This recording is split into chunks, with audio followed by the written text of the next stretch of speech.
இயேசு கிறிஸ்துவின் நாமத்தினாலே இந்த காலை வேளையில கூடி வந்திருக்கிறவங்க ஒவ்வொருவரையும் அன்போடு கூட நான் வாழ்த்துகிறேன். இந்த நாளிலும் கூட தேவனுடைய கிருபையினாலே நாம் ஒன்று சேர்ந்திருக்கிறோம். நம்மை சேர்த்திருக்கிற தேவன் நம்மை குறித்ததான மிகப்பெரிய திட்டங்களையும் நம் ஒவ்வொருவர் மேலையும் மிகப்பெரிய அழைப்பையும் அவர் வைத்திருக்கிறபடியினால நம்ம பூமிக்கு வெளிச்சமாய், உப்பாய், அநேகருக்கு ஆசீர்வாதமாய் மாறும்படி தேவ புத்திரர்களாய் நாம் இந்த பூமியில வெளிப்படும்படி தேவன் நம்மை அழைத்திருக்கிறார். இந்த நாளிலும் அவருடைய வார்த்தையின் மூலம் நம்மை நிச்சயமாய் அவர் பலப்படுத்த போகிறார் என்பதை நான் கர்த்தருக்குள் விசுவாசிக்கிறேன். நம்ம இன்றைக்கு தியானத்துக்குன்னு சொல்லி நம்ம பார்க்க போகிற ஒரு காரியம் தேவனுடைய ஞானம். அத குறித்து நம்ம தியானிக்க போகிறோம். வாசிக்கலாம். ரோமர் 11ஆம் அதிகாரம் 33, 34 வசனங்கள். ரோமர் 11, 33, 34. தேவனுடைய ஐஸ்வர்யம், ஞானம், அறிவு என்பவைகளின் ஆழம் எவ்வளவாய் இருக்கிறது! அவருடைய நியாய தீர்ப்புகள் அளவிடப்படாதவைகள், அவருடைய வழிகள் ஆராயப்படாதவைகள். கர்த்தருடைய சிந்தையை அறிந்தவன் யார்? அவருக்கு ஆலோசனைக்காரனாய் இருந்தவன் யார்? தேவனுடைய ஐஸ்வர்யம், ஞானம், அறிவு என்பவைகளின் ஆழம் எவ்வளவா இருக்கிறது! அவருடைய நியாய தீர்ப்புகள் அளவிடப்படாதவைகள், அவருடைய வழிகள் ஆராயப்படாதவைகள். அப்போ இந்த வசனம் தெளிவா சொல்லுது, தேவனுடைய அன்பு, அந்த ஐஸ்வர்யம், ஞானம், அறிவு இது எல்லாம் ஒரு ஒரு ஆழமான கடலை போல இருக்கக்கூடிய ஒரு காரியமா இங்க சொல்லப்படுது. சில வேளைகள்ல நம்ம வாழ்க்கையில நடக்கிற காரியங்கள், நம்ம அவரதான் தேடுறோம். ஆனா சில காரியங்கள் யூகிக்கவே முடியாது. ஆனா அந்த காரியங்கள் எல்லாம் நம்ம வாழ்க்கையில நடந்து கொண்டு இருக்கும். ஆனா இது ஏன் இப்படி நடக்குது? எதுக்காக? எதுவுமே நமக்கு புரியாது. அவர் நம்மை வழிநடத்தி செல்லுகிற பாதையை நம்மளால யூகிக்கவே முடியாது. இஸ்ரவேல் ஜனங்கள் அன்றைக்கு அந்த சிவந்த சமுத்திரத்தின் வழியா யுத்தத்தை கண்டால் மனமடிவடைவார்கள்னு சொல்லி சிவந்த சமுத்திரத்தின் வழியாய் அவங்கள வழிநடத்தி கொண்டு போறாரு. ஆனா அந்த ஜனங்களுக்கு தெரியல, தேவன் ஏன் தங்களை இப்படி நடத்தினார். பின்னாடி பார்வோன் சேனை, முன்னாடி செங்கடல், எல்லாவற்றுக்கும் முன்பாக நம்ம மாட்டிக்கொண்டு இந்த இடத்துல நம்ம மரித்துதான் போகிறோமோ அப்படிங்கிற எண்ணம் தான் அவர்களுக்கு இருந்தது. ஆனா அவருக்கு தெரியும், தன்னுடைய ஜனங்களை தான் எப்படி வழிநடத்தி அந்த செங்கடலை அவர் பிளந்து அவர்களை வெளியே கொண்டு வந்து பார்வோன் சேனை எப்படி அந்த இடத்துல மூழ்கடிக்கப்படும் என்பதை அவருடைய வழிகள் அவருக்கு நன்றாக தெரியும். ஆனா நம்ம வாழ்க்கையில இது ஏன் இப்படி நடக்குது, இந்த காரியம் ஏன் இப்படி சம்பவிக்குது அப்படின்னு சொல்லி நம்ம யோசித்து கொண்டு இருக்கிறோம். பல வேளைகளிலும் நம்முடைய வாழ்க்கையில நடக்கிற காரியங்கள் நமக்கு புரியாமல் இருப்பதற்கு காரணம், நாம் தேவனுடைய ஞானம், அறிவு என்பவைகளின் ஆழத்தை நம்ம இன்னமும் புரிந்து கொள்ளல. அதே போலதான் அன்றைக்கு அந்த ஜனங்களும் அவருடைய ஞானத்தையும் அறிவையும் புரிந்து கொள்ளாதபடிக்கு தான் அவங்களும் அந்த இடத்திற்கு வந்த உடனே அங்க என்ன செய்யறாங்க, மிகவும் அழுறாங்க, புலம்புறாங்க, முறுமுறுக்குறாங்க. இது எல்லாம் அங்க நடக்குது. அவருக்கு தெரியும், யுத்தம் இப்பதான் இவங்க ஃப்ரெஷ்ஷா அடிமைகளா இருந்து வெளியில வந்திருக்கிறாங்க.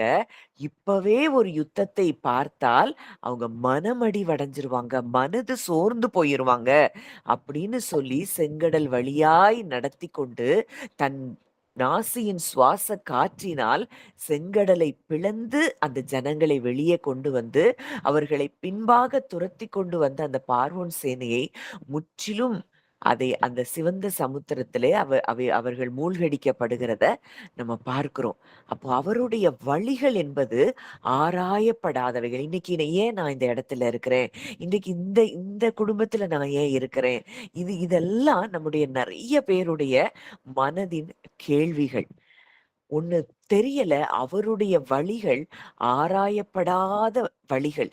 நம்ம ஒவ்வொருவரையும் ஒவ்வொரு இடத்துல ஒரு நோக்கத்தோடு வைத்திருக்கிறார்னா, அவருடைய வழிகள் அது ஆராயப்பட முடியாது. அவருடைய ஞானம் கடலை விட அது மிகப் பெரியது. மிக ஆழமான ஒரு காரியமா இருக்கிறதை நம்ம பார்க்கிறோம்.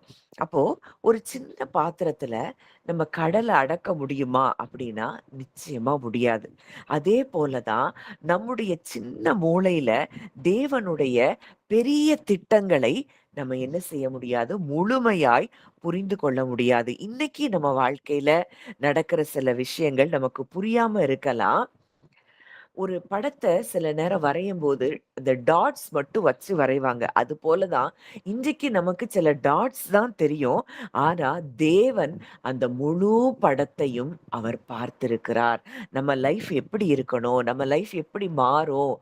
இது எல்லாவற்றையும் அவர் பிளான் பண்ணி வச்சிருக்கிறாரு. ஆனா, நமக்கு எதுவுமே புரியல. இப்போ நமக்கு புரியல. ஆனா, காலம் வரும்பொழுது அது எல்லாம் நமக்கு விளங்கும். யோசேப்புக்கு அப்படிதான் புரியல. ஏன் நடக்குது? எதுக்கு நடக்குது?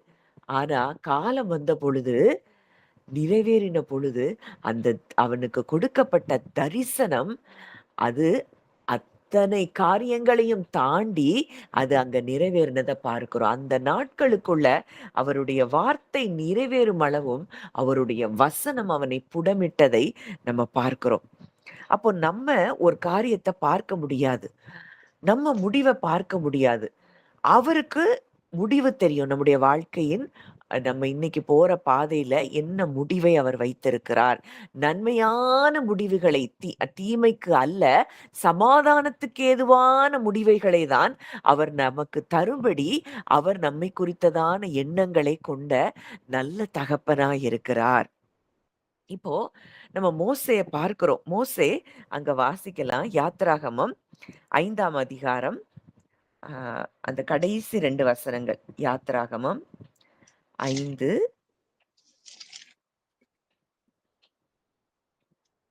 22, 23. அப்பொழுது மோசே கர்த்தரிடத்தில் திரும்பிப் போய், ஆண்டவரே, இந்த ஜனங்களுக்கு தீங்கு வரப் பண்ணினதென்ன? ஏன் என்னை அனுப்பினீர்? நான் உமது நாமத்தைக் கொண்டு பேசும்படி பார்வோனிடத்தில் பிரவேசித்தது முதல் அவன் இந்த ஜனங்களை உபத்திரவப்படுத்துகிறான். நீர் உம்முடைய ஜனங்களை விடுதலை ஆக்கவில்லையே என்றான். இங்க பார்வோனிடத்துல போயி மோசே தன் ஜனங்களை விடுவிக்கும்படியாய் கேட்ட பொழுது, அங்க பார்வோன் மேலும் அந்த ஜனங்கள உபத்திரவப்படுத்துகிறான், துன்பப்படுத்துகிறான். அவங்களுக்கு மிகுதியான வேலைகள கொடுத்து, அவங்கள வேலை வாங்குறதும், அந்த ஜனங்கள் முன்பு இருந்ததை விட ஒரு மோசமான நிலைக்கு அவர்கள் தள்ளப்படுகிறதை நம்ம பார்க்கிறோம். அப்போ மோசே கர்த்தரிடத்துல போய் கேட்கிறான், "இந்த ஜனங்களுக்கு தீங்கு வர பண்ணினது என்ன?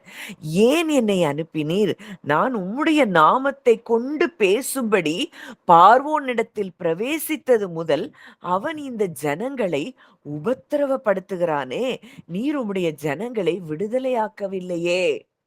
அவன் கேட்ட உடனே மோசேயினுடைய எண்ணம், பார்வோனிடத்துல போய் கேட்ட உடனே சில அற்புதங்கள் அவன் முன்னாடி செய்த உடனே பார்வோன் விடுவிச்சிருவாங்கிறது தான் மோசேயினுடைய எண்ணமா இருக்குது. ஆனா பார்வோனுடைய இருதயம் மேலும் மேலும் அங்கே கடினப்பட்டு கொண்டே இருக்கிறது. அங்க மோசேக்கு தேவனுடைய வழி புரியல. வாசிக்கலாம். யாத்திராகமம் 9ஆம் அதிகாரம் 16ஆம் வசனம். யாத்திராகமம் 9:16. என்னுடைய வல்லமையை உன்னிடத்தில் காண்பிக்கும்படியாகவும், என்னுடைய நாமம் பூமியிலெங்கும் பிரஸ்தாபமாகும்படியாகவும் உன்னை நிலைநிறுத்தினேன். என்னுடைய வல்லமையை உன்னிடத்தில் காண்பிக்கும்படியாகவும், என் நாமம் பூமியில் எங்கும் பிரஸ்தாபமாகும்படியாகவும் உன்னை நிலைநிறுத்தினேன். இத தேவன் மோசே கிட்ட சொல்றாரு. அப்போ பார்வோனுடைய இருதயம் தொடர்ந்து கடினப்பட்டு கொண்டே இருக்கிறது. காரணம் என்னன்னா, இந்த ஜனங்கள் அற்புதங்களையும், அடையாளங்களையும் பார்த்தாதான் இந்த மோசேயை நம்பி இந்த தேசத்த விட்டு அவங்க வெளிய வருவாங்க. அது மாத்திரம் இல்ல, அவருடைய வல்லமையை காண்பிக்கும்படியாக அவருடைய நாமம் பிரஸ்தாபம் ஆகும்படியாக மோசேயை நிலைநிறுத்தினேன்னு சொல்லி அங்க தேவன் சொல்றாரு. மோசே கேட்கிறாரு, ஏன் நடக்கல? இன்னும் நீர் உம்முடைய ஜனங்களை போன உடனே கேட்ட உடனே விடுதலையாக்கவில்லையே அப்படின்னு கேட்டா, இங்க ஒவ்வொரு அற்புதமும் அங்க நடக்கும் பொழுதும், அங்க நடந்த பிறகு பார்வோனுடைய இருதயம் கடினப்படுகிறது. இந்த ஜனங்கள் விடுதலையாக்கப்படல. அப்போ ஜனங்கள் விடுதலையாக்கப்படல அப்படின்ன உடனே, தேவன் அவர்கள் சார்பில் செயல்படவில்லையா அப்படின்னா, நிச்சயமா கிடையாது. இங்க இந்த ஜனங்களுடைய இருதயமும் தேவனை நம்பும்படிக்கு அவங்க இருதயத்தையும் அவங்க இருதயத்திலயும் தேவன் கிரியை செய்யணும். பார்வோனுக்கு அங்க நடக்கிற காரியங்கள் மூலமாய் தேவனுடைய நாமம் எல்லா இடங்களிலும் ஆகும்படியாகவும் தேவன் இதை செய்கிறார். அதனாலதான் எத்தனை வருஷம் கழிச்சு யோசுவாவின் நாட்கள்ல அந்த எரிகோவுல அவங்க அந்த அந்த வேசி ராகாப் அங்க தங்க வைக்கிற அவங்களுடைய அந்த வேவுக்காரர்கள் அப்ப சொல்றா, உங்களை குறித்து எங்களுடைய இருதயம் கரைந்து போயிற்று. எப்படி இத்தனை அற்புதங்கள் அவங்க பார்த்திருக்கிறாங்க, அவங்க கேட்டிருக்கிறாங்க. எகிப்துல இருந்து ஒரு ஜனக்கூட்டம் வருது. இந்த ஜனக்கூட்டம் எப்படிப்பட்டது? இவங்க செங்கடல பிளந்து தேவன் அவங்கள கொண்டு வந்தாரு. அத்தனை அற்புதங்கள் அங்க நடந்து அவங்கள வெளியில கொண்டு வந்திருக்கிறாரு. அப்படின்னு யோசிக்கும் பொழுதே எங்களுடைய இருதயம் கரைந்து போயிற்று அப்படின்னு சொல்லி, உங்கள குறித்ததான பயம் எங்கள பிடித்திருக்கிறது அப்படின்னு சொல்லி அவ சொல்றத நம்ம பார்க்கிறோம். அப்போ இதெல்லாம் நடக்கணுங்கிறது தான் தேவனுடைய சித்தம். ஆனா இந்த மக்களுக்கு என்ன இருக்கு? அப்போ அவங்க அடிமைகளா இருக்கிறாங்களே! எங்கள இன்னும் வேலை வாங்குறானே! பார்வோன், நாங்க நல்லா ஓரளவுக்கு நாங்க நல்லா இருந்தோம். இன்னும் எங்கள அடிமைப்படுத்துறானே! இன்னும் மேலும் மேலும் எங்கள துக்கப்படுத்துறானேன்னு சொல்லி, இவங்க தேவனை பார்த்து, தேவனை குறித்ததான திட்டங்கள், அவருடைய வழிகள் ஆராயப்படாதவைகள் அப்படிங்கிறதெல்லாம் அவங்க உணரவே இல்ல, புரியவே இல்ல. இன்றைக்கு நாமும் நம்முடைய வாழ்க்கையின் சூழ்நிலைகள்ல, இப்ப நம்ம போற சூழ்நிலைகள குறித்து நம்ம பயப்படுறோம், கவலைப்படுறோம். காரணம் என்னன்னா, அவருடைய ஞானம், அறிவு, ஐஸ்வர்யம் இவைகளின் ஆழம் எவ்வளவுன்னு நமக்கு புரியல. நம்முடைய வாழ்க்கையில அவர் நித்தமும் செயல்பட்டு கொண்டிருக்கிறார். அவருடைய வழிகள் ஆராயப்படாதவைகள். நம்முடைய வாழ்க்கை நமக்கு எப்படி அது எப்படி இருக்கும்? எப்படி நம்முடைய வாழ்க்கையின் பிளான் எல்லாம் அவர் கையில ப்ளூ பிரிண்ட் இருக்கு. ஆனா நமக்கு புரியலங்கிறதுக்காக தேவன் நம்முடைய வாழ்க்கையில செயல்படலங்கிறத நம்ம சொல்லவே முடியாது. எல்லாவற்றையும் அவர் அறிந்திருக்கிறார். எல்லாம் அவருக்கு தெரியும். இன்னைக்கு இந்த இடத்துல நம்ம பிள்ளை இருக்கும் பொழுது, இந்த இடத்தின் மூலமா, இந்த இடத்துல இருக்கிறதன் மூலமா நம்ம எவ்வளவோ தூரம் புடமிடப்படுகிறோம். அவருடைய அவருடைய காரியங்கள நம்ம கற்றுக்கொள்ளுகிறோம்.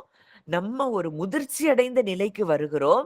இது எல்லாம் அவருக்கு தெரிந்தபடியினால தான் சில இடத்தில் இன்னமும் வைத்திருக்கிறார். அப்போ எதை குறித்தும் நம்ம என்ன செய்யக்கூடாது? அவருக்கு பிள்ளையா இருக்கிறோம்னா, நம்முடைய முடிவு அது நிச்சயம் நன்மையாகத்தான் இருக்கும். இன்னைக்கு என்னுடைய வாழ்க்கை இத குறித்து தியானிக்கும் பொழுது நான் யோசித்து பார்க்கிறேன். நான் ஷேர் பண்ணியிருக்கிறேன் ஏற்கனவே. பல வருஷங்களுக்கு முன்பாக கிட்டத்தட்ட ஒரு 12, 13 வருஷங்களுக்கு முன்னாடி இருக்கும். ஆ எனக்கு நெறைய தீர்க்க தரிசனங்கள் தேவ மனுஷர்கள் சொல்லும் பொழுது, அத நம்பவே முடியாது. ஏன்னா, என்ன குறித்து எனக்கு தான் தெரியும். நான் எப்படின்னு எனக்கு தெரியும். எனக்கு எந்த வேத அறிவு கிடையாது. அ அ அந்த தைரியம் கிடையாது. பேசுகிறதற்கு உண்டான ஞானம் கிடையாது. இதுதான் என்னை குறித்து நான் வைத்திருந்த எண்ணம். அப்போ ஒரு ஒரு முறை நேற்று இததான் இந்த மெசேஜ் எடுக்கும்போது நான் யோசித்து பார்த்து கொண்டே இருந்தேன். அப்போ ஒரு ஒரு ஆன்டி எனக்காக ஜெபம் பண்ணிட்டு அவங்க ஒரு ப்ராஃபஸி பண்றாங்க. "உன்னைய ஆறுதலின் தாய்ன்னு சொல்லுவாங்க. நீ நீ அநேகருக்கு ஆறுதலா இருப்ப. உன் வார்த்தை நீ பேசும் பொழுதே மக்களுடைய இருதயம் ஆறுதல் அடையும், சுகப்படும், விடுதலை பெறுவாங்க. இதெல்லாம் உனக்கு நடக்கும்னு சொன்னப்போ, அது மாத்திரம் இல்ல, சபைகள்ல உன்னைய ஆசீர்வாதமா உன்னைய பயன்படுத்துவேன். நீ நட்சத்திரத்தைப் போல பிரகாசிப்ப. நெறைய பேருக்கு ஆசீர்வாதமா இருப்ப. இப்படியெல்லாம் சொல்லும்போது, இத என்னால நம்பவே முடியல. இது எப்படி நடக்கும்? என்ன சபைக்கு மத்தியில நான் பேசுகிற அளவுக்கு எனக்கு என்ன ஞானம் இருக்கு? எனக்கு என்ன தைரியம் இருக்கு? இது எப்படி நடக்கும்? இத நான் அவங்க சொல்லும்போது அது சந்தோஷமா இருந்தது. ஆனா, இது என்னால நம்பவே முடியாத ஒரு விஷயம். ஆனா, காலம் கடந்து போக, போக அதுக்கப்புறம் சூழ்நிலைகள் எல்லாம் எதிராகத்தான் இருந்தது. மனிதர்கள் எதிராகத்தான் இருந்தாங்க. இந்த சூழ்நிலைகளின் வழியாய் பயங்கரமான உபத்திரவத்தின் பாதையை அதற்கு அப்புறம் தான் நான் கடந்து போனேன். ஆனா, அதுல தேவனுடைய வழிகள், அது எவ்வளவு ஆராயப்படாத முடியாத வழிகள் என்பத இப்போ நான் பார்க்கும் பொழுது இப்பவும் சிலர் நான் பேசும்பொழுது, உங்கள்ட்ட பேசின உடனே என் இருதயத்துல அவ்வளோ ஒரு சமாதானம். இத கேட்கும் பொழுது எனக்கு அந்த அந்த அவங்க சொன்ன அந்த ப்ராஃபஸிய நான் அடிக்கடி நெனச்சு பார்ப்பேன். எப்படி தேவனுடைய திட்டம், வழி எனக்கு புரியல. என் சூழ்நிலை புரியல. அப்போ அந்த சூழ்நிலையிலயும் இப்படியெல்லாம் நீங்க சொன்னீங்களே, ஏன் எனக்கு எதிரா இத்தன காரியங்கள் நடக்குது? இந்த ப்ராஃபஸி சொன்ன விஷயம் மாத்திரம் இல்ல. எனக்கு தேவன் கொடுத்த தரிசனம். அது லிட்ரலா அவர் என்னோடு கூட கனவுகள் மூலமாய், தரிசனங்கள் மூலமாய் அவர் பேசிக் கொண்டிருந்த அத்தனை காரியங்களுக்கும் எதிராகத்தான் பல சூழ்நிலைகள் என் வாழ்க்கையில இருந்தது. ஆனா இன்றைக்கு அதையெல்லாம் திரும்பி பார்க்கும் பொழுது, தேவன் எவ்வளவு தூரம் அவர் திட்டம் பண்ணினதை, அவர் என்ன நம்மள கொண்டு செய்யணும்னு நெனச்சாரோ, அவர் அதை செய்கிறார். அழைத்த தேவன் உண்மையுள்ளவர். அவர் அழைத்த அழைப்பு, அவருடைய கிருபை வரங்கள் அது மாறாதவை. இந்த சூழ்நிலையில தான் எனக்குள்ள என்ன இருக்குது? அப்படிங்கிறத நான் உணர ஆரம்பித்தேன். இந்த உபத்திரவத்தின் பாதைகள்ல நான் புரிய ஆரம்பிச்சேன். எனக்குள்ள இந்த காரியம் இருக்கு. என்னால ஒரு காரியத்த கற்றுக் கொடுக்கக்கூடிய ஒரு கிருபைய தேவன் எனக்குள்ள வைத்திருக்கிறார்ங்கிறத இந்த இடத்துல தான் நான் அறியவே ஆரம்பித்தேன். இத நான் பெர்சனலா எனக்கு ஒரு 2 பேரு, 3 பேருக்கு சொல்லிக் கொடுக்கக்கூடிய ஒரு ஞானம் இருக்குங்கிறதையே எனக்கு புரிய வைத்ததே இந்த சூழ்நிலைகள். அந்த நாட்கள்ல நான் ஒவ்வொருத்தருக்கா தனித்தனியா எனக்கு தெரிந்த காரியங்கள ஷேர் பண்ணும்போது, அவங்க விடுதலை அடையும்போது அவங்க சொன்ன ஒரு காரியம் தான் என்னை இந்த இடத்திற்கு கொண்டு வந்தது. நீ ஒவ்வொருத்தருக்கா சொல்லிக் குடுக்குற இந்த காரியம், இத நெறைய பேருக்கு சொல்லிக் கொடுக்கும் பொழுது பிரயோஜனமா இருக்குமே! மக்களுக்கு விடுதலை கிடைக்குமே! அப்படின்னு எனக்கு நம்பிக்கை இல்ல. ஆனா தேவன் அதை மற்றவர்கள் மூலமா என்னோடு சொன்னபோது தான் இந்த காரியத்தையே நான் ஸ்டார்ட் பண்ணது. அப்போ இன்னைக்கு இப்படித்தான் தேவன் இது எனக்கு மாத்திரம் இல்ல, உங்களுக்கும் தேவன் பல வாக்குத்தத்தங்கள குடுத்திருப்பார். உங்கள குறித்ததான தரிசனங்கள், உங்கள குறித்ததான காரியங்கள், இதை எல்லாவற்றையும் ஆண்டவர் பலர் மூலமாய் உங்களுக்கு வெளிப்படுத்தி இருப்பார். இது எல்லாம் நிச்சயமாய் நிறைவேறும். நீங்க இன்னைக்கு போகிற பாதை அது அது நிரந்தரம் அல்ல. அவர் உங்கள ஒரு வழியில நடத்தி கொண்டு போறாருன்னா, இந்த வழியிலேயே அவர் உங்களுக்குள்ள என்ன இருக்குதுங்கிறத கண்டுபிடிக்கிறதற்கு தேவன் உதவி செய்வார். யோசேப்புக்கு அதுதான் அங்க நடந்தது. அவனுக்கு ஒண்ணு தெரியுது. இந்த கனவுகளுக்கு இன்டர்பிரடேஷன் சொல்லக்கூடிய ஞானத்த அவர் தனக்குள்ள வைத்திருக்கிறார்ங்கிறத அவன் அறிந்து கொள்ளுகிறான். அவன் அந்த அந்த சூழ்நிலைகளில அவன் புரிந்து கொள்ளுகிறான். அதனால தான் அந்த அந்த துக்கத்திலயும், அந்த துன்பத்திலயும் அவன் இருக்கும் பொழுது, அந்த உபத்திரவத்தின் பாதையில அவன் இருக்கும் பொழுதே, தனக்கு கொடுத்திருக்கிற அந்த அபிஷேகத்தை அவன் மற்றவர்களுக்கு பயன்படுத்துகிறான். அந்த பானபாத்திரக்காரனும், சுயம்பாகியும் சோர்வா, துக்கத்தோட இருக்கும்போது, "நீங்க ஏன் வருத்தமா இருக்கிறீங்க?" அப்படின்னு சொல்லி கேட்கிறான். அவங்க வருத்தமா இருந்தானே, "என் வாழ்க்கையே இப்படி இருக்கு." அப்படின்னு யோசேப்பு சோர்ந்து போய் இல்ல. அந்த சூழ்நிலையிலும் தனக்கு கொடுக்கப்பட்டதை அவன் என்ன செய்கிறான்? உண்மையாய் செய்கிறான். அவங்களுடைய கனவுகளுக்கு அங்க அற்புதம் அங்க அங்க விளக்கங்கள சொல்றான்.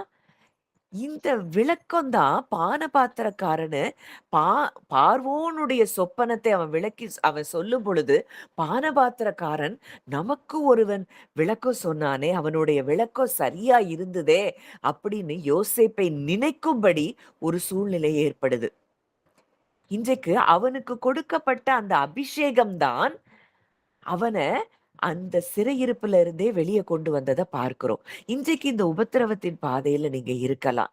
இன்னைக்கு உங்களுடைய தரிசனங்கள் முழுவதும் நிறைவேறாத நிலைமையில இருக்கலாம். இன்னைக்கு என்னுடைய வாழ்க்கையில நான் சொல்ல முடியும். இன்னமும் தேவனுடைய திட்டங்கள் அது என் மேல இருக்குது. இன்னமும் பல ஏரியாஸ்ல அது இன்னமும் பூரணமாக நிறைவேறின அந்த இடத்த நான் பார்க்கலாம். ஆனா, ஒன்று நான் நிச்சயமா அறிந்திருக்கிறேன். இன்னைக்கு இந்த இடத்துக்கு நான் வந்திருக்கிறேன்னா, இதை நிறைவேற்றின தேவன் அதையும் நிச்சயம் நிறைவேற்றுவார். ஏன்னா, அவருடைய வழிகள் ஆராயப்பட முடியாத வழிகள். அன்னைக்கு அந்த பார்வோனுடைய சொப்பனத்துக்கு யோசேப்பு விளக்கம் சொன்னதுனால தான், அன்றைக்கு அவனுக்கு அவன் பார்த்த தரிசனமே அங்க நிறைவேறி அவன் அரியணைக்கு செல்லுகிறதை நம்ம பார்க்கிறோம். அப்போ இன்னைக்கு நமக்கு என்ன நியமிக்கப்பட்டிருக்கிறதோ, நமக்கு என்ன தேவன் கொடுத்திருக்கிறாரோ, அதை உண்மையாய் செய்யும் பொழுது, நிச்சயம் அந்த அபிஷேகமே நம்மை உன்னதமான இடத்திற்கு கொண்டு வரும் அப்படிங்கிறதுல சந்தேகம் இல்லை. ஏன்னா, அவருடைய ஞானம் நம்மை நம்மில் அவருடைய ஞானம் நம்ம வழிநடத்திட்டு இருக்குது. இன்னைக்கு என்ன நினைக்கிறோம்? நம்ம நம்முடைய வாழ்க்கையை நடத்தி கொண்டிருக்கிறோம். நிச்சயமா கிடையாது. அவருடைய ஞானம். அதனாலதான் யோசேப்பு சொல்றாரு, நீங்களோ எனக்கு தீமை செய்ய நினைத்தீர்கள். ஆனால் தேவனோ வெகு ஜனங்களை உயிரோடே காக்கும்படிக்கு இதை நன்மையாய் முடிய பண்ணினார். சகோதரர்களால புறக்கணிக்கப்பட்டவன், அடிமையாய் விற்கப்பட்டவன், கொடுமையாய் குற்றம் சாட்டப்பட்டவன், சிறைச்சாலையிலே மறக்கப்பட்டவனாய் தான் யோசேப்பு இருந்தான். ஆனா வெகு ஜனங்களை உயிரோடு காக்கும்படிக்கு, பஞ்ச காலத்துல உயிரோடு காக்கும்படிக்கு அவர் நன்மையாய் முடிய பண்ணினாராம். அப்போ ஒரு மனுஷனுடைய பார்வையில யோசேப்பினுடைய வாழ்க்கை அது ஒரு டிராஜடியா தான் அவனுக்கு தெரியுது, மனிதர்களுக்கு தெரியுது. ஆனா தேவன் ஞானோ வெகு ஜனங்களை இவன் உயிரோடு பாதுகாக்க வேண்டும் அப்படிங்கிற தேவன் ஞானம் அவனை குறித்து இருந்தபடியினால இந்த சூழ்நிலைகள் அனைத்திலும் அங்க தேவன் யோசேப்போடு கூட இருந்து வழி நடத்தினதை நாம் அறிந்து கொள்ளலாம்.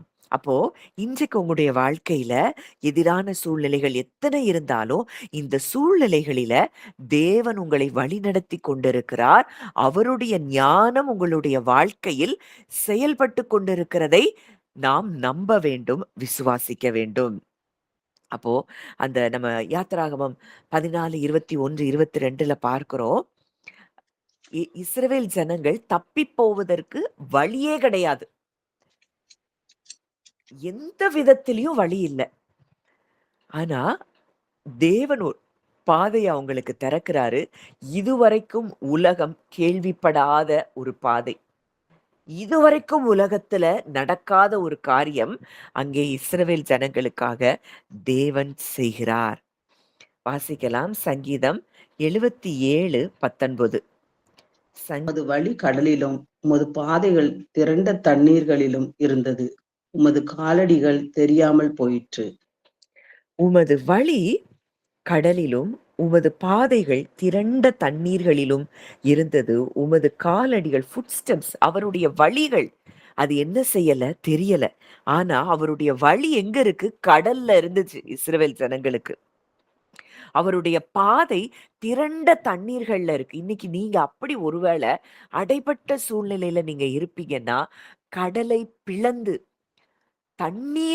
தண்ணீருக்கு மத்தியில வழிய உண்டாக்க முடியும்னா, இன்றைக்கு உங்க சூழ்நிலையில, உங்க வாழ்க்கையில உங்களுக்கு எந்த விதத்திலயும் அவர் உங்களுக்கு பாதைகளை திறக்க அவர் வல்லவராயிருக்கிறார்.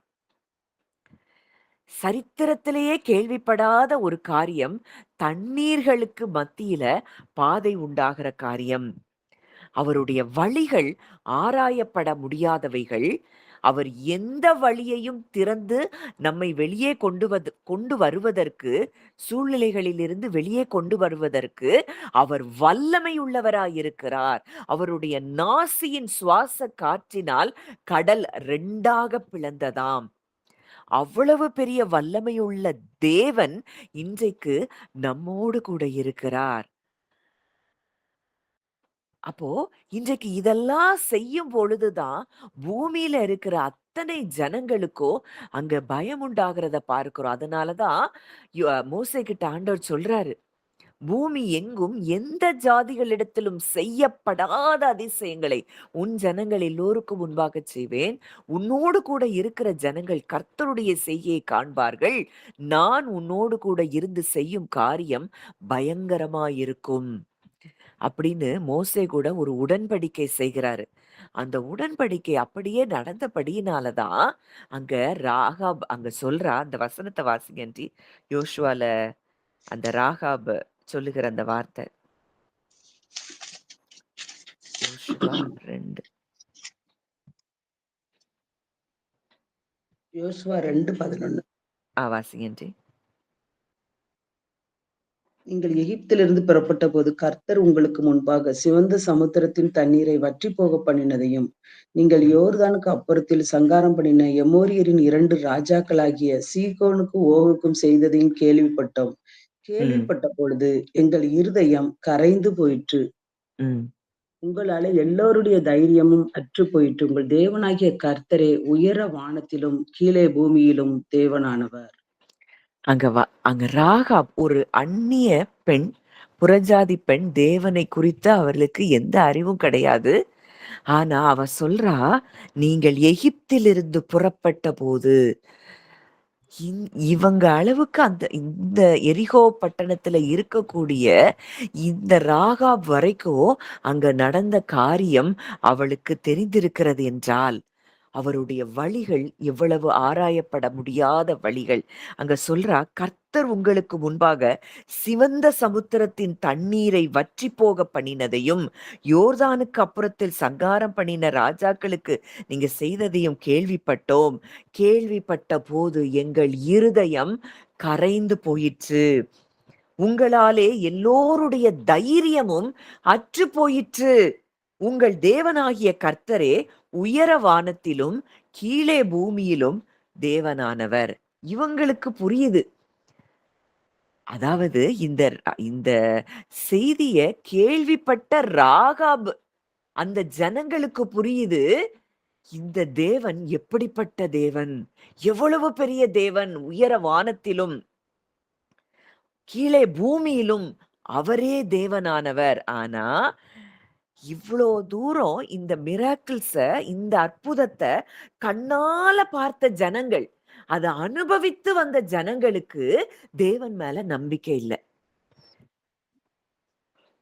அப்போ இவ அதை அறிந்து இந்த அற்புதத்தை செய்த தேவன் தான் பெரிய தேவன் என்பதை அவ தேவனை அந்த இடத்துல அறிந்து உணர்ந்திருக்கிறா. அவ தேவனை விசுவாசிக்கிறா. இந்த தேவன் தான் உண்மையான தேவன். இந்த தேவன் தான் வானத்திலும் பூமியிலும் அவரே தேவனானவர். இப்படி கடலை பிளந்து ஒரு ஜனக்கூட்டத்தை அவர் கொண்டு வந்திருக்கிறாரே. அங்க அந்த ராஜாக்களுக்கு செய்ததெல்லாம் கேள்விப்படுறோமே. இப்படி ஒரு தேவன் இருக்கிறாரா அப்படின்னு சொல்லி அந்த தேவனை அவ உணர்கிறா. அதனாலதான் அங்க விசுவாச வீரர்கள் பட்டியல்ல அவளுடைய பெயர்கள், அவ அந்த ஜீனியாலஜில அவளுடைய பேர் இருக்கிறத நம்ம பார்க்கிறோம். இயேசு கிறிஸ்துவினுடைய அந்த ஜீனியாலஜில இன்றைக்கு அங்க ரூத், அவ அந்நிய ஸ்திரீ. ஆனா உம்முடைய தேவன் தான் என்னுடைய தேவன் நகோமி பின்பாக அவ வருகிறத பார்க்கிறோம். இந்த புறஜாதி ஸ்திரீகள் எல்லாம் இன்றைக்கு இந்த ஜீனியாலஜில வந்திருக்கிறாங்கன்னா அவங்க தேவன் மேல வைத்த விசுவாசத்தை நாம் பார்க்கிறோம். அப்போ இன்றைக்கு நாம் அவருடைய வழிகள் ஆராயப்பட முடியாத வழிகள், அது இவங்களுக்கு புரியுது. ஆனா இதை அனுபவித்த ஜனங்களுக்கு புரியல. இன்னைக்கு நம்முடைய வாழ்க்கையிலையும் நாம் எந்த பாதையில போய் கொண்டிருக்கிறோம், இந்த இந்த பாதையில நாம் தேவனுடைய வழிகளை குறித்து ஒருவேளை அறியவே தெரியவே இல்லைன்னா கூட நம்ம அவருக்கு நன்றி செலுத்தி கொண்டே இருக்கிறது தான் நம்முடைய வேலை. நம்ம எதை குறித்தோ நம்ம என்ன செய்ய வேண்டாம், கவலைப்பட வேண்டாம். சில நேரங்கள்ல தாமதம் இருக்கலாம். ஆனா அவருடைய டைம் வந்து பெர்ஃபெக்ட்டா இருக்கும். ஒவ்வொன்னும் சகலத்தையும் அதினதின் காலத்தில் நேர்த்தியாய் செய்திருக்கிறார். அன்றைக்கு சகரியாவும் எலிசபெத்தரும் எத்தனையோ வருஷங்கள் பிள்ளைக்காக ஜெபம் பண்ணிட்டு இருந்திருக்கலாம். ஆனா முதிர் வயது ஆயிட்டு, அப்ப தூதன் வந்து சொல்றான், சகரியாவே உன் வேண்டுதல் கேட்கப்பட்டது. ஏன் அப்படின்னா, இயேசுவுக்கு முன்னோடியாய் ஒருவன் பிறக்க வேண்டும். அந்த காலகட்டத்துல பிறக்கணும் அப்படின்னு பரலோகம் திட்டம் பண்ணி இருந்தபடியினால், அவர்களுடைய நிந்தையை முதிர் வயதில் அங்க நீங்கப்படுகிறதை நம்ம பார்க்கிறோம். அப்போ அவருடைய டைம் அது பெர்ஃபெக்ட்டா இருக்கும். அவர் எதையும் யோசிச்சு செய்யறது இல்ல.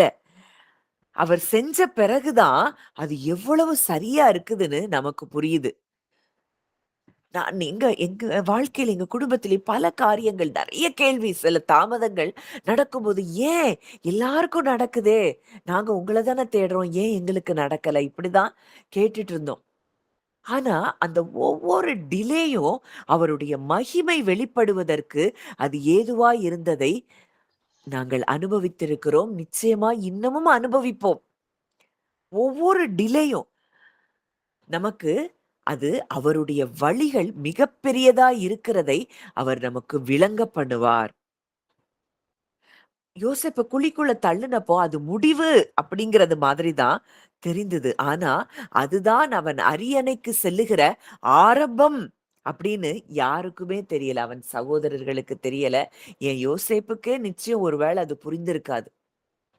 அந்த குழிக்குள்ள தள்ளப்பட்டதுதான் அவனுடைய சிங்காசனத்திற்கு அவன் செல்லுகிற ஆரம்பம் அப்படிங்கிறது புரியல. இன்னைக்கு நாமும் ஒருவேளை நீங்க இத கேட்டுக்கொண்டு இருக்கிற ஒரு சிலர், ஒருவேளை நானும் இப்படிதான் இருக்கிறேன். என்னால என்னை யாருமே புரிந்து கொள்ளல.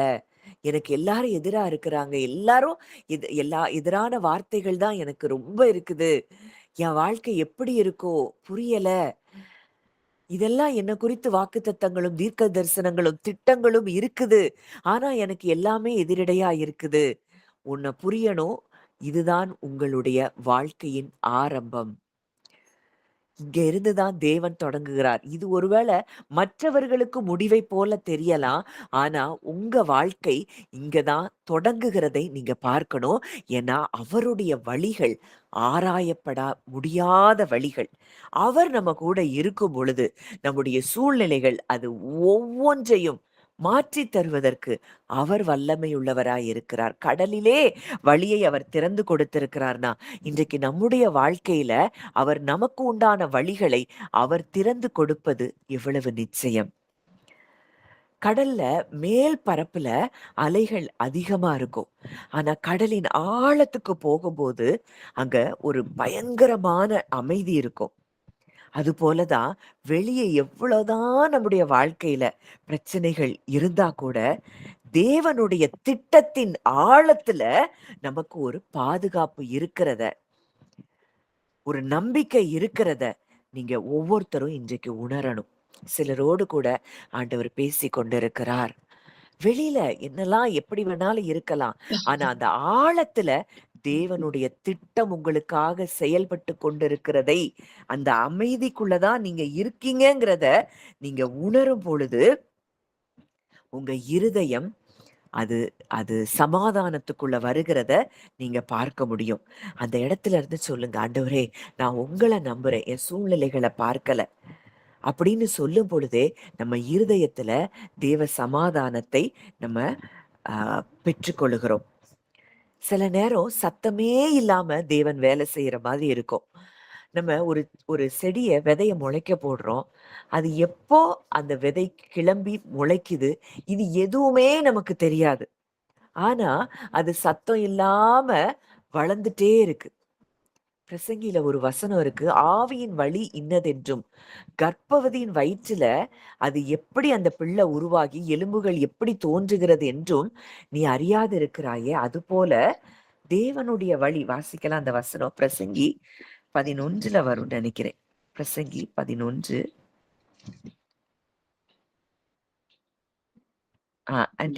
அது 5. 5. ஆவியின் வழி இன்னதென்றும் கற்பவதியின் வயிற்றில் எலும்புகள் உருவாகும் விதம் என்னென்றும் நீ அறியாதிருக்கிறது போலவே எல்லாவற்றையும் செய்கிற தேவனுடைய செய்கைகளையும் நீ அறியாய். ஆவியின் வழி இன்னதென்றும், ஆவியின் வழி, ஆவியானோருடைய வழி என்னதுன்னு நமக்கு தெரியாது. கர்ப்பவதியின் வயிற்றில் எலும்புகள் உருவாகும் விதம் இன்னதென்றும். இப்போ தாய்மார்களா இருக்கிற நம்ம பிள்ளைகளை வயிற்றுல சுமந்து இருக்கிறோம், இல்ல சுமக்க போறோம். சுமக்க போறீங்க சிலர். நிச்சயமாய் ஒவ்வொருவருக்கும் தேவன் அந்த கர்ப்பத்தின் கனியை அவர் கொடுப்பாரு. ஆனா நமக்கு எல்லாமே நம்ம வயிற்றுல தான் உருவாகுது. ஆனா எதுவுமே நமக்கு தெரியாது. என்ன காரியம் என்னைக்கு உருவாகுது, இன்னைக்கு இன்னைக்கு இந்த உறுப்பு உருவாகுது, இதெல்லாம் நம்ம ஃபீல் பண்ணவே முடியாது. நம்மளால எதுவுமே தெரியாது. ஒருவேளை இன்னைக்கு சயின்ஸினுடைய கண்டுபிடிப்புனால ஸ்கேன்ல போய் பார்க்கும்போது, இன்னைக்கு இந்த உறுப்புகள்லாம் உருவாகிருக்கு அப்படின்னு சொல்லி டாக்டர்ஸ் சொல்றாங்க.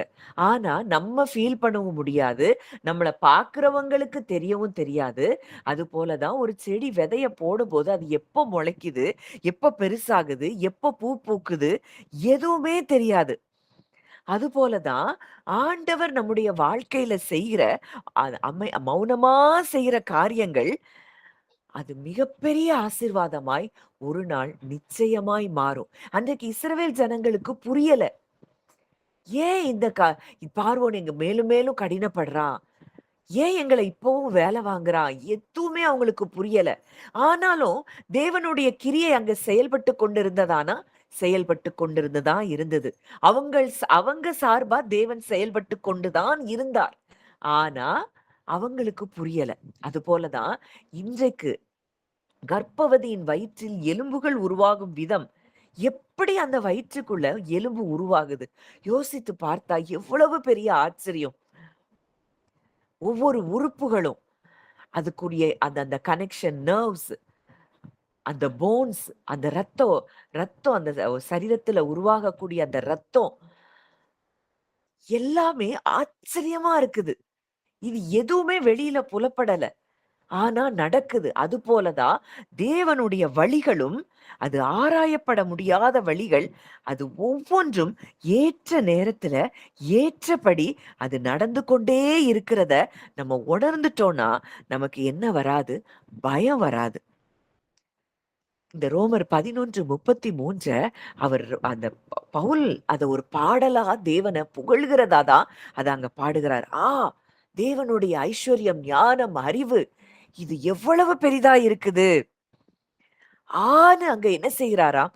வியந்து பார்க்கிறாராம். அங்க பவுல் எல்லாத்தையும் கண்டுபிடிச்சதுனால இந்த பாட்ட பாடல. ஆனா ஒண்ணு அவருக்கு தெரியுது, என் தேவன் எல்லாவற்றையும் அவர் கவனித்துக் கொள்ளுகிறார். அவருடைய வழிகள் ஆராயப்பட முடியாத வழிகள். அவர் எனக்காக செயல்பட்டு கொண்டிருக்கிறார் அப்படிங்கிறத அவர் அறிந்திருக்கிறபடியினால அவருக்கு பயமில்லாமல் அங்கே தேவனை குறித்ததான அந்த பாடலை அவர் பாடுகிறார். ஒரு சின்ன பிள்ளை ஒரு காட்டுல தந்தை தகப்பன் கூட அது நடந்து போயிட்டு இருக்குது. அது அடர்ந்த காடுதான். ஆனா அந்த குழந்தை அந்த அப்பா கைய பிடிச்சுக்கிட்டு, துள்ளிக்கிட்டு, பாடிக்கிட்டு அது நடந்து போகுது. காரணம் என்னன்னா, அதுக்கு ஒண்ணு தெரியுது. அப்பா தன் கையை பிடித்திருக்கிறார். இந்த எவ்வளோ பெரிய காடுனா என்ன? என் அப்பா என்னைய பாதுகாத்துக்கிடுவாரு. என் அப்பா என்னைய இதுல இருந்து வெளிய கொண்டு வருவாரு. அந்த நம்பிக்கை அந்த குழந்தைக்கு இருக்குது. அதனால அதுக்கு எந்த கவலையும் இல்ல. அப்பா கைய பிடிச்சுட்டு, பாடிக்கிட்டு, ஆடிக்கிட்டு வருது. அதுபோலதான் இன்றைக்கு இந்த அப்பாவினுடைய கரம் நம்மை பிடித்திருக்கிறதுனா, நம்முடைய வாழ்க்கையின் ஃபுல் கண்ட்ரோல அவர் எடுத்திருக்கிறாருன்னா, அவர் செய்கிற வழிகள் அது நமக்கு தெரியல. நம்ம கண்ணுக்கு புரியல.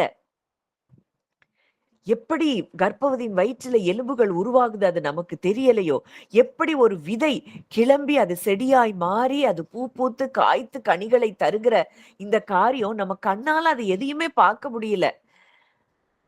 ஆனா பார்க்கிறோம். அது நடக்குது. அது போலதான் இன்னைக்கு நம்முடைய வாழ்க்கையில அவர் செய்கிற காரியங்கள், அவருடைய ஞானம் அது அளவில்லாத ஞானம். இன்னைக்கு உங்க வாழ்க்கையின் சூழ்நிலைகள் மாறல அப்படிங்கிறதுக்காக, அவர் உங்க வாழ்க்கையில செயல்படலங்கிறது அது நிஜமே கிடையாது. எனக்கு மட்டும் இப்படி நடக்குது அப்படின்னு சொல்லி யோசிச்சுட்டு இருக்கிறீங்கன்னா, இத நல்லா புரியணும். என் தேவன் என்னை விட ஞானம் நிறைந்தவர். எனக்கு புரியாதது, எனக்கு தெரியாதது அவருக்கு தெரியும். என் தேவன் என்னை ஆச்சரியமான விதத்தில் என்னை வழிநடத்துகிறவர். அவருடைய ஞானம், அறிவு, அவருடைய அந்த அ ஐஸ்வர்யம், அது கடலின் ஆழத்தை விட பெரிதாய் இருக்கிறது.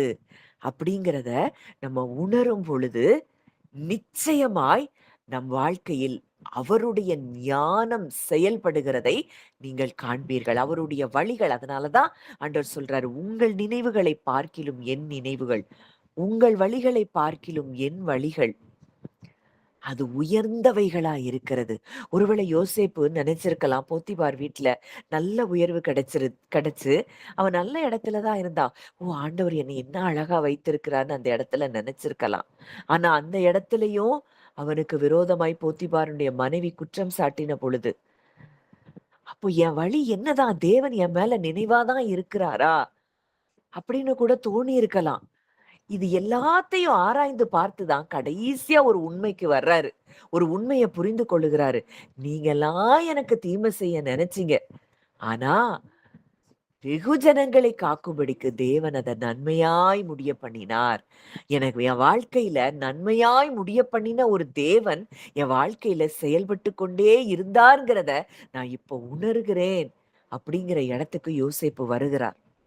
இன்றைக்கும் ஒரு நாள் வரும்.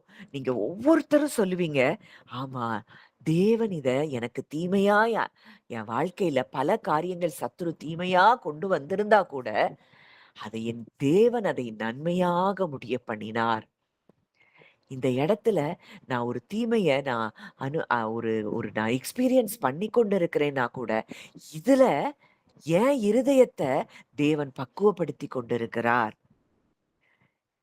இத நம்ம உணர்கிறவர்களா இருந்தோம்னா, நம்முடைய இன்றைக்கு நம்ம போகிற காரியங்கள குறித்து, பாதைகள குறித்து நம்ம கவலைப்படவே மாட்டோம். ஏன்னா, நீதிமானுடைய பாதை நடுப்பகல் வரைக்கும் பிரகாசிக்கிற சூரிய பிரகாசம் போல, நம்ம பாதை எப்படி இருக்குமா? பிரகாசமா இருக்குமா, வெளிச்சமா இருக்குமா, நீதிமானுடைய பாதை. நம்ம ஒரு நாளும் எந்த இருளுக்குள்ளயும் நம்ம போக போறதில்ல. நமக்கு கொடுக்கப்பட்ட வாக்குத்தத்தங்கள், நமக்கு கொடுக்கப்பட்ட தரிசனங்கள், அது எல்லாம் நிச்சயமாய் நிறைவேறும். ஆனா, நம்ம நினைக்கிறபடி நடக்குங்கிறது தான் நிச்சயம் கிடையாது. அவரு ஒரு அவரு ஒரு பாதையில நம்மள நடத்திட்டு போறாரு. அந்த பாதையின் வழியாய் அவர் நம்மள கொண்டு செல்லும் பொழுது, நம்முடைய வாழ்க்கையில அது அழகா அவர் டைரக்ட் பண்ணி, அவர் நடத்தி கொண்டு செல்லுகிறார் என்பதை நாம் அறிந்து கொள்ளலாம். என்னமோ பல காரியங்கள நம்ம அவருடைய ஞானத்த குறித்து இன்னும் நாளைக்கு கூட நம்ம கர்த்தருக்கு சித்தமானால் அதை தியானித்து பார்ப்போம். அவருடைய ஞானம், அறிவு என்பவைகள், அவருக்குள்ள ஞானம், அறிவு என்பவைகளாகிய பொக்கிஷங்கள் எல்லாம் அடங்கி இருக்கிறது. இன்றைக்கு அவருக்குள்ள நம்ம இருக்கிறோம்னா, இன்னைக்கு அந்த ஞானம் நமக்குள்ளேயும் இருக்குதுங்கிறத நம்ம அறிந்து கொள்ளணும். அவருக்குள்ள எப்படி அந்த ஞானம் செயல்பட்டது? நான் யோசித்து பார்த்தேன். எப்படி ஆண்டவரே இவ்வளவு ஞானம், இவ்வளவு எங்களுடைய வழிகளுக்கு இது புலப்பட மாட்டேங்குது. அப்படின்னா, அவர் ஞானம் எப்படி இருந்ததுன்னா, அவர் அன்புல இருந்தாரு. இன்னைக்கு உலகம் எல்லாம் ஜட்ஜ் பண்ணிட்டே இருக்கு மற்றவங்கள. ஆனா, அவர் யாரையும் ஜட்ஜ் பண்ணல. ஒரு வசனத்த மட்டும் வாசித்து முடிக்கலாம். யோவான் 2வது அதிகாரம் கடைசி வசனம். யோவான் 1 கடைசி வசனம்.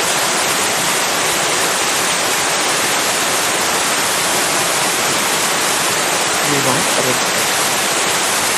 மனுஷருக்குள் இருப்பதை அவர் அறிந்திருந்தபடியால் மனுஷரை குறித்து ஒருவரும் சாட்சி கொடுக்க வேண்டியதாக இருக்கிறது. மனுஷருக்குள் இருப்பதை அவர் அறிந்திருந்தபடியால் மனுஷரை குறித்து ஒருவரும் அவருக்கு சாட்சி கொடுக்க வேண்டியதால் இருக்கவில்லை. நம்ம வெளிப்பிரகாரமா எல்லாரும் ஜட்ஜ் பண்றோம். ஆனா அவருடைய ஞானம் எப்படி இருந்ததுன்னா, அவருக்கு அவர் ஹார்ட்ட பார்க்கிறாரு.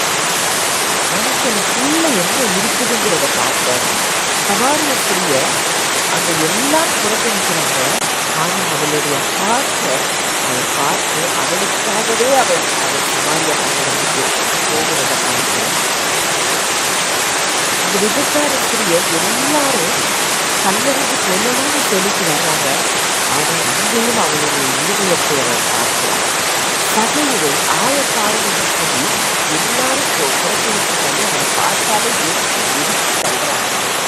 ஆனால் அங்கேயும் அவனுடைய இருதயத்தை அவர் பார்க்கிறார். மனுஷருக்குள் இருப்பதை அவர் அறிந்திருக்கிறார். அவர் ஞானம் நிறைந்தவர். அவர் அன்பு நிறைந்தவர். அவருடைய அன்புல இருந்து அவருடைய ஞானம் செயல்படுகிறது. எனக்கு நம்முடைய ஞானம் எப்படி செயல்படுகிறது இதெல்லாம் குறித்து நாளைக்கு கொஞ்சம் நம்ம தியானித்து பார்ப்போம். அவருடைய ஞானம் இன்றைக்கு நமக்குள் இருக்கு. அவரே தேவனால் நமக்கு ஞானமும் நீதியும் பரிசுத்தமும் நீதியுமாய் இருக்கிறார் அப்படின்னு மக்கள் சொல்லிட்டு அவரே நமக்கு ஞானமாய் இருக்கிறார். இன்றைக்கு நாம் எப்படி மற்றவர்களை பார்க்கிறோம் இதெல்லாம் நாளைக்கு நல்லா ஆழமாய் ஒவ்வொருவரையும் இன்றைக்கு அந்த சில வேறு வீட்டதற்காக பேசி இருக்கிறார் என்பதை அவருடைய வழிகள் ஆராயப்பட முடியாத வழிகள் அவன் ஏன் பாதையிலும் நடத்தி சென்று கொண்டிருக்கிறார் அதுதான் போதும் அறியாத மறுத்து கொண்டிருக்கிறார். இந்த வார்த்தைப்படி ஒவ்வொருவரும் சிந்தனை குழந்து வலித்து கொடுக்க வேண்டும். அந்த வாழ்க்கையில அடைக்கப்பட்டிருக்கிறதா இதெல்லாம் அடைக்கப்பட்டிருக்கிறது. திறக்கிறது ஒருவரை கூட்டக்கூடாதபடி திறக்கிறவர் திறக்கக்கூடாதபடி கூட்டுகிறவர் நம்மோடு கூட இருக்கிறார். அவருடைய தாழ்மையில் அவருடைய காட்டுகார வழிகளில் அழகாக அதை எல்லாவற்றையும் திறந்து கொடுக்க போகிறார். நிச்சயமாக நான் விசுவாசிக்கிறேன். இந்த நாளிலே அவருடைய வழிகள் நமக்காக திறக்கப்பட்டிருக்கிறதை விசுவாசிப்போம். அந்த வழிகளுக்குள்ள நம்ம என்றாகிறோம். முந்தினவைகளை நினைக்க வேண்டாம், பூர்வமானவைகளை சிந்திக்க வேண்டாம். புதிய காரியத்தை தேவன் நம் ஒவ்வொருவருடைய வாழ்க்கையிலும் அவர் துவங்குகிறதை இந்த நாள் இடத்திற்கு பார்ப்போம். நம்ம ஜெபிக்கலாம். நல்ல தகப்பனே, நன்றியோடு உம்மை துதிக்கிறோம், ஸ்தோத்தரிக்கிறோம் அப்பா. இந்த நல்ல நாளிலும் எங்களோடு கூட இடைப்பட்ட உம்முடைய வார்த்தைகளுக்காக அப்பா நாங்கள் நன்றி செலுத்துகிறோம். ஆண்டவரே, நீர் எவ்வளவு ஞானம் நிறைந்தவர் அப்பா.